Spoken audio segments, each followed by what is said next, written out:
Allahu Akbar, Allahu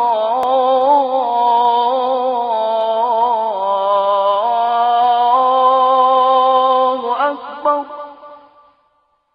ذاك العظيم في علا من أبدع الكون سوى سبحان الله وبحمد الله ولا إله إلا الله.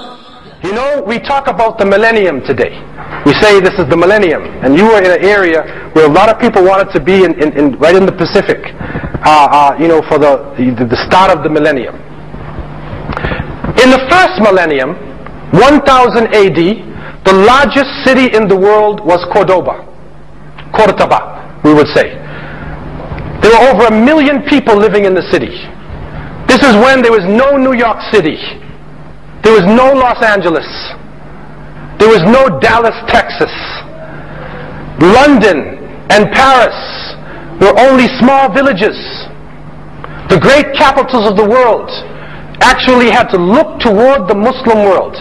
This is where the Tawhidic understanding came into play, bringing in the knowledge of all the peoples of the world.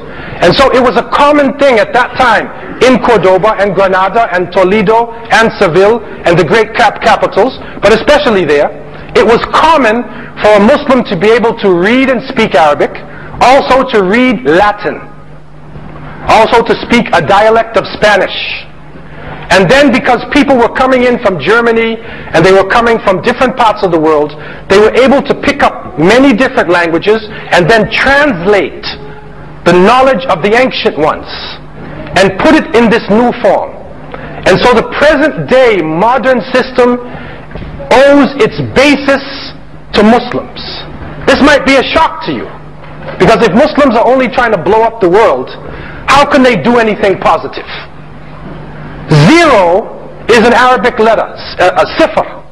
The concept of zero, which was probably first used in ancient Egypt. I had the chance to go to Egypt, to Misr, to Saqqara, the temple of Saqqara. And underneath the temple of Saqqara, there are hieroglyphic writings, and on there was zero and decimal numbers. This is like 3000 BC. They had zero and decimal numbers. They were doing complicated brain surgery. They knew the nervous system, and they knew the skeletal system. In ancient India, they were also using zero for a long time. So the Muslims took this knowledge, brought it together, and gave us the present system that we have. And so 1, 2, 3, 4, 5 is the Arabic numeral system.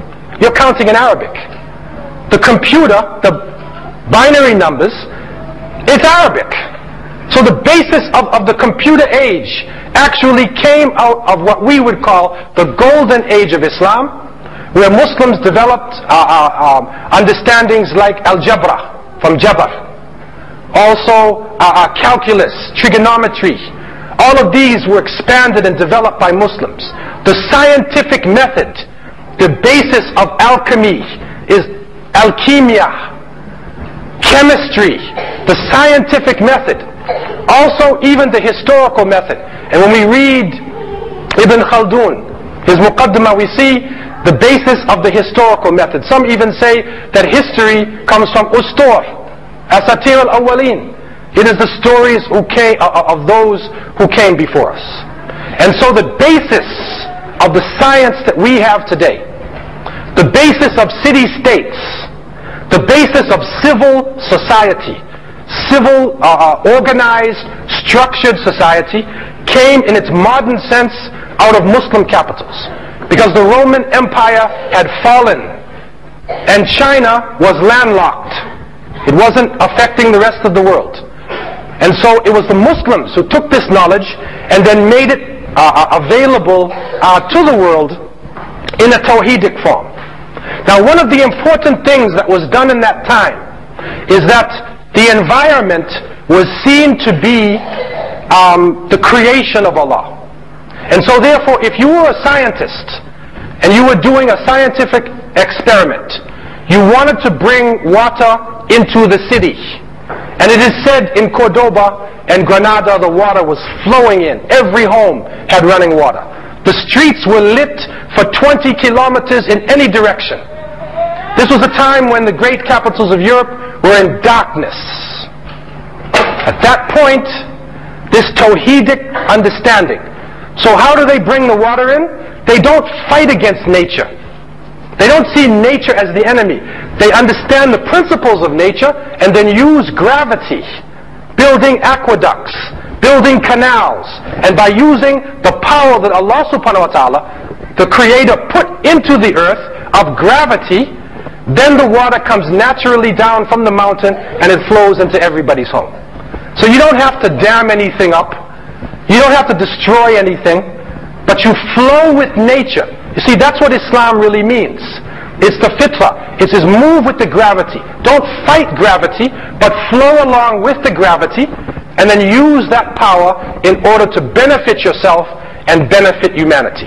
ذاك العظيم في علا من أبدع الكون سوى سبحان الله وبحمد الله ولا إله إلا الله. ذاك العظيم في علا من أبدع الكون سوى سبحان الله وبحمد الله